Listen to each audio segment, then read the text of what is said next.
Hello people and welcome back to Random Issue, the series where I will spin a spinny wheel and it will land on a random issue, and I'll just ramble on about what I like from that issue. As always, this video will contain spoilers to whatever I'm talking about, so I would suggest for you to go read whatever I'm talking about, but obviously you can watch if you really want to. Mr. Miracle issue 18, aka the last of Jack Kirby's Mr. Miracle run. This issue is overall very fun, and what it basically does is just throw all of Scott's main villains right at him. So you have Granny Goodness, Vermin Wunderbar, if I'm saying his name right, Kanto, and Bedlam. And they're just all trying to kind of work together to just try and kill Scott for once and for all, because they've all attempted it and they've all failed to do it. The art is obviously by Jack Kirby, and like always, it looks very good and it works really well. Jack Kirby's art just has such a specific art style to it. It always just has this really charming quality. I really like it. I really like these kind of background enemies that Vermin Wunderbar have, who are like these weird soldiers in like armor that almost like resemble bugs and stuff. It's like such a weird design, but works really well and looks actually really cool. Also in this issue we get Barda and Scott confirming their love for each other, and they even get like married by the end of the issue, though it's like through a very New Gods-esque way of being married. So like I don't know if it'd be considered marriage maybe. Either way, it's nice to see those two characters show their love for each other.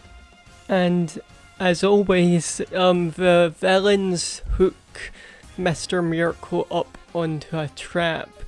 Now, I have no idea how this trap fully works. Seemingly, what it does is it goes into space and then just blows up. I could be wrong about that.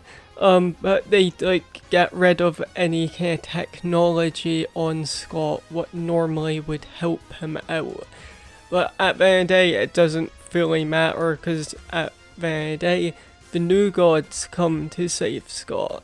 What is kind of one of the most fascinating things about this finale, that we actually get to see Scott interact with characters like Orion and Highfather. The slightly sad thing about it is we don't really get to see them interact.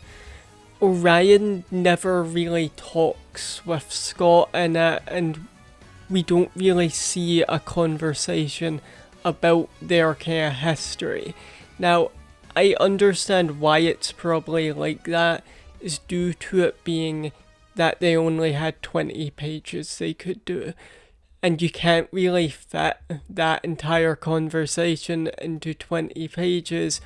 Meanwhile, you're also trying to make a very exciting action-filled story that has the villains that Scott faced on Apocalypse. Though obviously, due to time now, we have gotten more interactions with Scott and Orion. What I mean specifically is Ram V's run on New Gods. Well, say if you've not read, I highly suggest it. It's a very good continuation of what Jack Kirby kind of set up. It feels like it's made by someone who truly cares for this world and how New Gods is structured. I feel like Ram V's depiction of how they interact with each other is the most like accurate to what Jack Kirby's kind of version of those two characters are. It would just be a very awkward kind of conversation.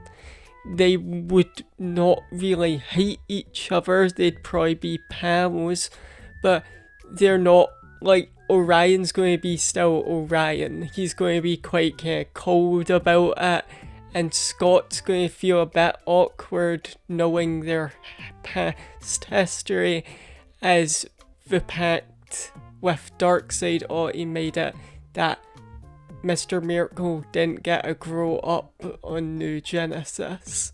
At least I much rather that depiction of how they interact with each other than they just hate each other for no real reason, and Orion's character is completely different and is a bully mostly for plot reasons. I'd rather they just be kind of like awkward friends who sometimes will disagree with stuff. I feel like that makes more sense. Anyway, by the end of the issue, we get to see Darkseid. He kind of just appears at the end, teasing obviously new gods and more. He just kind of laughs for a bit. Why don't mind it? I feel like that makes sense for his character.